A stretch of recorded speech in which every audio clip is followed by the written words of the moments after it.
എല്ലാവർക്കും നമ്മുടെ ഈ പുതിയ വീഡിയോയിലേക്ക് സ്വാഗതം. നമ്മളിപ്പോൾ ഈ വീഡിയോയിൽ പറയുന്നത് എല്ലാ തരം ചെടിക്കും ഉപയോഗിക്കാൻ പറ്റും. ചെമ്പരത്തി, റോസ്, പച്ചക്കറി തൈകൾ, നമ്മുടെ വീട്ടിലുള്ള എല്ലാ മുല്ല, കുറ്റിമുല്ല എല്ലാത്തിനും ഉപയോഗിക്കാൻ പറ്റിയ ഒരു ജൈവ കീടനാശിനിയാണ്, വളവുമാണ്. നമ്മൾ വീട്ടിൽ ഒഴിച്ചു കൊടുക്കാം. അപ്പോൾ ഇതിന് വേണ്ടത് 3 സാധനങ്ങളാണ്. നമ്മുടെ വീട്ടിൽ തന്നെ കാണും. 1 ലിറ്റർ കഞ്ഞിവെള്ളം എടുത്ത് വയ്ക്കുക. തലേ ദിവസം എടുത്ത് വെച്ച് ഒരു ദിവസം പുളിപ്പിക്കുക. ഇപ്പോൾ കഞ്ഞിവെള്ളം ഇല്ല എന്നുണ്ടെങ്കിൽ പെട്ടെന്ന് തന്നെ നമുക്ക് 1 ലിറ്റർ വെള്ളത്തിൽ 1 സ്പൂൺ മൈദാമാവ് കലർത്തി നന്നായി ഒന്ന് ചൂടാക്കിയതിന് ശേഷം തണുക്കാനായി ഒരു ദിവസം വെച്ചേക്കുക. പിറ്റേ ദിവസം എടുത്തിട്ട് ഇതിലേക്ക് നമ്മൾ ഏകദേശം ഒരു 10 ml നമ്മുടെ പാത്രം കഴുകുന്ന ലിക്വിഡ്, സോപ്പ് ലിക്വിഡ് കാണും, അത് ഒഴിച്ചു കൊടുക്കുക. അതിനുശേഷം നമ്മുടെ വേപ്പെണ്ണ അത് ഒരു 5 ml 10 ml ധൈര്യമായിട്ട് നമുക്കതിനകത്ത് ഒഴിക്കാം. അപ്പോൾ നമ്മൾ 1 ലിറ്ററിനകത്ത് മിക്സ് ചെയ്ത് നല്ലതുപോലെ മിക്സ് ചെയ്തതിന് ശേഷം 1 ലിറ്റർ വെള്ളവും കൂടെ ചേർത്ത് ഇതിനെ 2 ലിറ്റർ ആക്കുക. 2 ലിറ്റർ ആക്കി നമ്മളിത് അടച്ചു വയ്ക്കുക.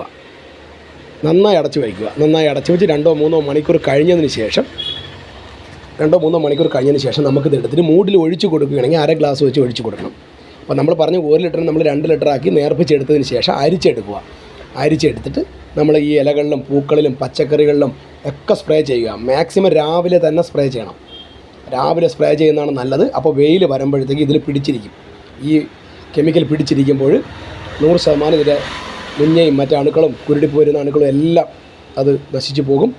അപ്പോൾ നമ്മൾ മാക്സിമം രാവിലെ തന്നെ ചെയ്യാൻ ശ്രമിക്കുക. കഞ്ഞിവെള്ളവും സോപ്പ് വെള്ളവും നമ്മുടെ വേപ്പെണ്ണയും മാത്രം മതി. വീഡിയോ ഇഷ്ടപ്പെട്ടു കഴിഞ്ഞാൽ ഷെയർ ചെയ്യുക.